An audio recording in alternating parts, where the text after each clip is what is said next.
Ever feel like your Wi-Fi is speaking another language? Well, with AI, it might actually start doing that soon. We're diving into this whole telecom AI thing, basically how AI is about to completely change the game for our networks. And no, this isn't just about faster internet. It gets way more interesting. Right, we're talking networks that can practically think for themselves. And the insights we're looking at today come straight from Ericsson, a real heavyweight in the telecom world. Exactly. They know their stuff. So to kick things off, maybe you can set the stage for us.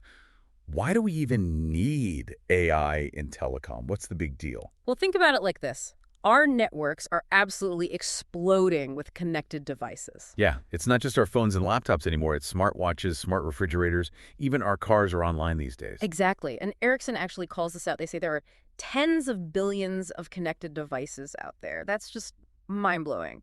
To manage all of that, it's like, well, imagine trying to direct traffic in a city with billions of cars. It's beyond what humans can handle on their own. Okay, I can see how that would require some serious brain power. So that's where AI steps in. Exactly. Telecom AI isn't about replacing human engineers, but giving them a super powerful tool. It's about creating networks that can manage that complexity. So instead of just sending data back and forth, the network starts to, what, anticipate problems, fix things on its own. You've got it. This is where we get into zero-touch operations, basically the network handling itself. Zero touch. So like self-driving networks. Exactly. Imagine a world with no more dropped calls, no internet crashing during your favorite show. That's the promise here. Seamless, always-on connectivity, because the network is smart enough to prevent those problems in the first place. Okay, now that's a future I think we can all get behind. Okay, Yeah. self-driving networks, that sounds amazing, but I have to admit, it also makes me a little uneasy. Like, how much are we really supposed to trust these AI systems? It's a valid concern. We want these networks to be smart, sure, but they also need to be trustworthy. That's actually something Ericsson talks about a lot, the idea of trustworthy AI. So it's not just about building AI that works. hmm It has to work in a way that we, understand and are comfortable with. Exactly.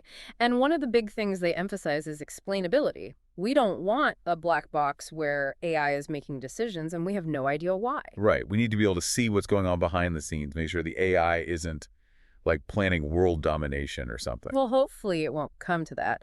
But you're right, explainability means the AI needs to show its work. So engineers can understand its reasoning, make sure it's making choices that make sense, even when it encounters unexpected situations. So it's less about blindly trusting the AI and more about having a clear window into how it's thinking. Exactly. Transparency is key.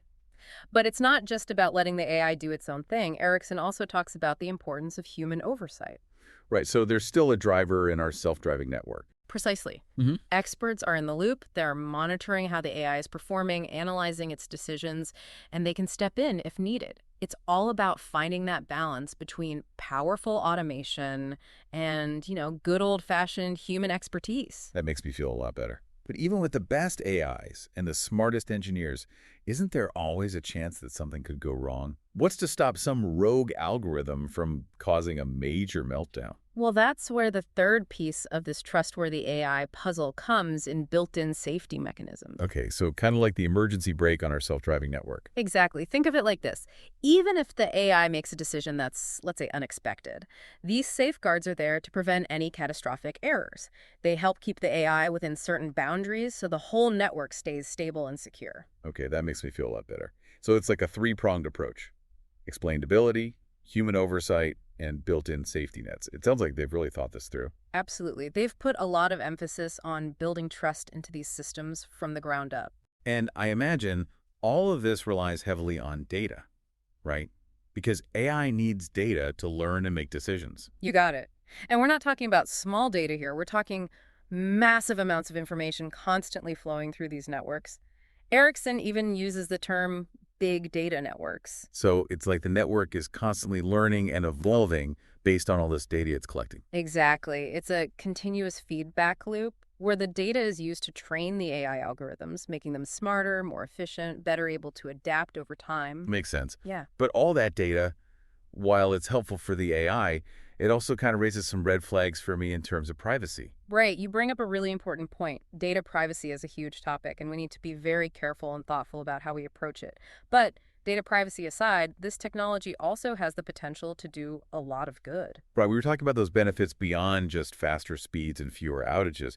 So what else does AI have in store for us? Fill me in. So you were saying there were some exciting benefits beyond just, making my internet less glitchy. What else is on the table? Well, get this.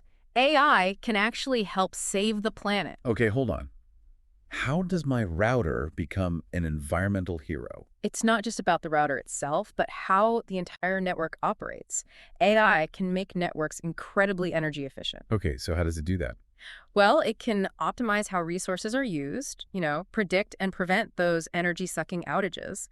All of this adds up to a much greener network infrastructure. So AI helps the planet and maybe even lowers my internet bill in the process. That's a win-win I can definitely get behind. Exactly. And it's not just about saving energy. Think about your own experience as a user. AI has the power to actually personalize your network settings, like having a personal tech assistant just for your connectivity needs. Wait, so instead of that one-size-fits-all internet plan, we could have a network that adapts to how we actually use it. That's the idea. That's amazing.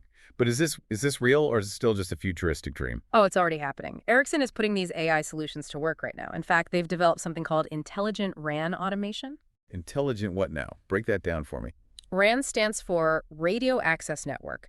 It's basically the part of the network that connects your phone to the internet. Okay, so it's like the bridge between my phone and the online world. Perfect analogy. And this intelligent RAN automation uses AI to make that bridge as strong and efficient as possible.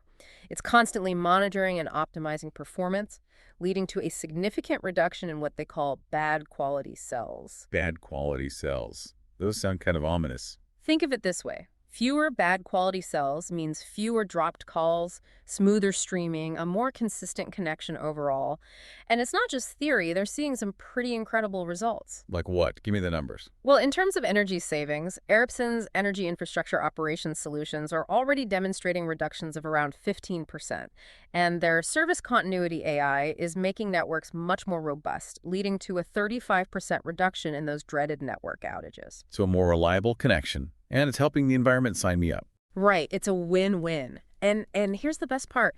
Ericsson stresses that this isn't just about their technology, it's about collaboration.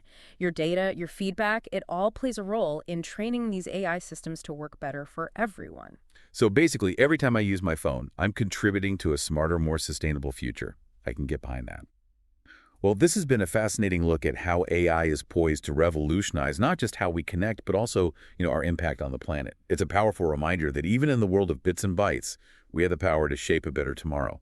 So until next time, keep those connections strong and those conversations flowing.